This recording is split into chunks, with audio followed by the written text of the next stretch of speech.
సౌభాగ్యవంతుడు, ఉత్తముడు, సౌమ్యుడు, ప్రేమే ఊపిరిగా బ్రతికే అయోధ్య రాముడు.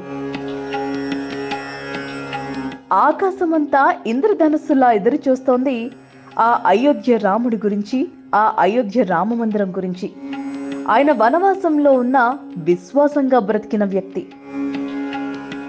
మాటల్లో మాధుర్యం, ఏదైనా సమస్య వస్తే ఓపికతో ఆలోచించే గుణం రాముడికే సాధ్యం. రాముడిలా ఓదార్చే గుణం చూసి రాక్షస మనస్తత్వాలు కూడా కన్నీళ్లు పెట్టుకున్నాయి.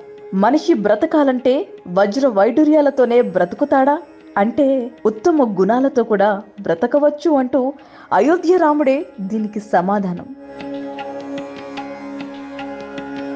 అయోధ్యలో సాక్షాత్తు రాముడు కొలువు తీరాడు అన్న మాట నా చెవిన పడ్డప్పుడు ఆనంద బాష్పాలకి అవధులు లేవు. సీతమ్మ కోసం ఆయన సముద్రాన్ని దాటాడు. నిజంగా ఆయన ఒక ముత్యం లాంటివాడు. రాముడి యొక్క ఉత్తమ గుణాలు ఎన్నో నేర్పుతాయి.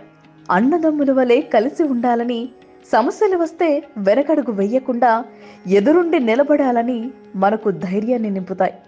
నా రాముడు కోసం నేను బయలుదేరుతున్నా. అయోధ్యకి మీరంతా వస్తున్నారు కదా. కులమతాలకు అతీతంగా ప్రేమే శాశ్వతంగా మీ మనసుని కాస్త నిర్మలం చేసుకొని బయలుదేరండి. సాక్షాత్తు ఆ రాముడు జన్మించిన జన్మస్థలం నా అయోధ్య. చిన్న ముచ్చట చెప్తా, మర్చిపోకండే. సాక్షాత్తు అయోధ్య రాముడి అక్షింతలు ప్రతి ఇంటింటికి చేరుతున్నాయి. చూశారు కదా, ఆయన ఆశీస్సులు మనకి ఎప్పుడూ తోడుంటాయి. మన రాముడు బాలరాముని పండుగ మన అందరికీ ఒక జాతర. జై శ్రీరామ్, జై శ్రీరామ్.